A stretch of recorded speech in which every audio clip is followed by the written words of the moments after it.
बरसाने, सकुच राम मन मोह मुस्काने, सकुच राम मन मोह मुस्काने। वाल्मीकि हंसी कई बहोरी, बानी मधुर अमिय रस बोरी, बानी मधुर अमिय रस बोरी। तो मुनि वाल्मीकि जी के प्रेम रस से सने हुए वचनों को सुनकर प्रभु श्री राम जी मुस्कुराने लग जाते हैं कि तभी वाल्मीकि जी मीठी वाणी से प्रभु श्री राम जी के रहने का ठिकाना बताने लग जाते हैं। वो क्या? सुनो राम अब कहूँ निकेता, जा बसऊ सिय लखन समेता, जा बसऊ सिय लखन समेता। जिनके श्रवण समुद्र समाना, कथा तुम्हारी सुभग सरनाना, कथा तुम्हारी सुभग सरनाना। सुनिए प्रभु, अब मैं आपके रहने का स्थान सही सही बताता हूं और आप श्री सीता जी और श्री लखन जी सहित वहां निवास कर सकते हैं। कहां? जहां पर लोगों के समुद्र रूपी कान आपकी कथा रूपी सुंदर नदियों से भरते रहते हैं। भरई निरंतर होई न पूरे, भरई निरंतर होई न पूरे, तिनके ही तुम कहूँ ग्रह रूरे, तिनके ही तुम कहूँ ग्रह रूरे। लेकिन फिर भी वे कान कभी भी तृप्त नहीं होते, जैसे समुद्र कभी भरता नहीं, ठीक उसी प्रकार से। और जिनके हृदय आपके लिए सुंदर घर हैं। लोचन चातक जिन करी राखे, रहे दरस जल धर अभिलाषे, रहे दरस जल धर अभिलाषे। और जिन्होंने अपने नेत्रों को चातक रूपी पंछी बना रखा है, जो आपके दर्शन रूपी मेघों के लिए सदा तरसते रहते हैं। निदरहि सरित सिंधु सर भारी, रूप बिंदु जल होई सुखारी, रूप बिंदु जल होई सुखारी।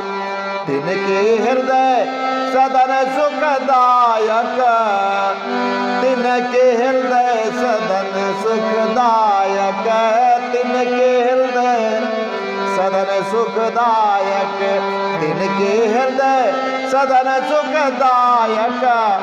बसहु बंधु सिय सह रघुनायक, बसहु बंधु सिय सह रघुनायक। वे लोग जो बड़े बड़े सागर, नदियों, तालाबों और बड़ी बड़ी झीलों की भी परवाह नहीं करते, लेकिन आपके रूप रूपी बरसात की सिर्फ एक बूंद से ही तृप्त हो जाते हैं। तो हे श्री रघुनाथ जी, आप उन भक्तों के हृदय रूपी भव्य महलों में भाई लक्ष्मण जी और श्री सीता जी सहित निवास कीजिए। जसु तुम्हार मानस विमल, जसु तुम्हार मानस विमल, हंसिनी जी आजा सुरामा, हंसिनी जी आजा सु। मुक्ताहल गुण गन चुनई, राम बसौ ही तासु। मुक्ताहल गुण गन चुनई, राम बसौ ही तासु। और आपके यश रूपी निर्मल मानसरोवर में जिन लोगों की जिह्वा हंसिनी का रूप धारण किए हुए है, जो आपके गुणगान रूपी मोतियों को चुगती रहती है, तो हे प्रभु, आप उन्हीं लोगों के हृदय में निवास कीजिए। तो मुनि वाल्मीकि जी की इन बहकी बहकी और लक्ष्यदार बातों को सुनकर प्रभु श्री राम जी अधीर होकर श्री वाल्मीकि जी से कहते हैं कि हे ऋषिवर, काफ़ी देर हो गई, मैं आपसे अपने लिए रहने का कोई स्थान पूछ रहा हूँ, और आप हमें कहीं कानों में, कहीं हृदय में, कहीं आँखों में महल बताकर हमें घुमाए जा रहे हैं, घुमाए जा रहे हैं। हमें तो आप सीधा सा वह स्थान बता दीजिए महाराज, जहाँ हम झोपड़ी बनाकर रह सकें। हमें वहाँ घर बनाना है, घर। तो वाल्मीकि जी जवाब में कहते हैं कि आपको घर बनाने की क्या जरूरत है महाराज, भगवान आपके रहने के लिए तो घर पहले से ही ऑलरेडी बने हुए हैं। तो वो कौन से घर हैं?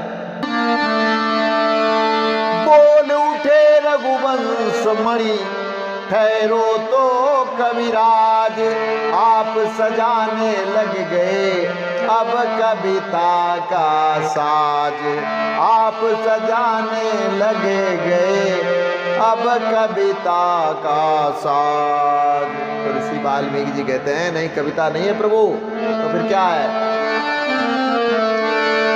कविता की बात नहीं है कुछ, मुनि बोले धाम दिखाता हूँ, मुनि बोले धाम दिखाता हूँ।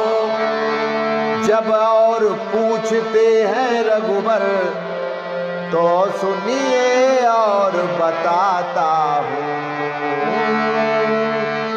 जब और पूछते हैं रघुबर तो सुनिए और बताता हूँ।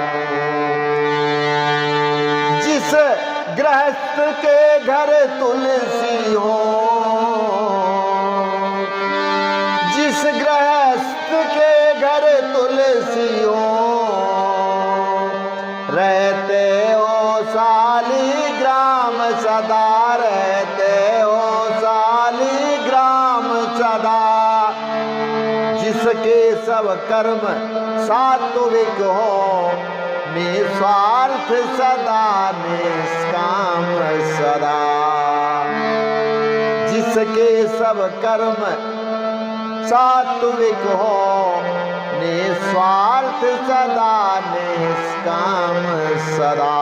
तो ऐसे ही लोगों के घर में आप रह सकते हैं। जिसके घर पिता पुत्र भ्राता, सब बंधे एक तागे में हो, सब बंधे एक धागे में हो। माँ बेटी भगिनी और बधू, सब सुमति रूप तागे में हो। माँ बेटी भगिनी और बधू, सब सुमति रूप तागे में हो।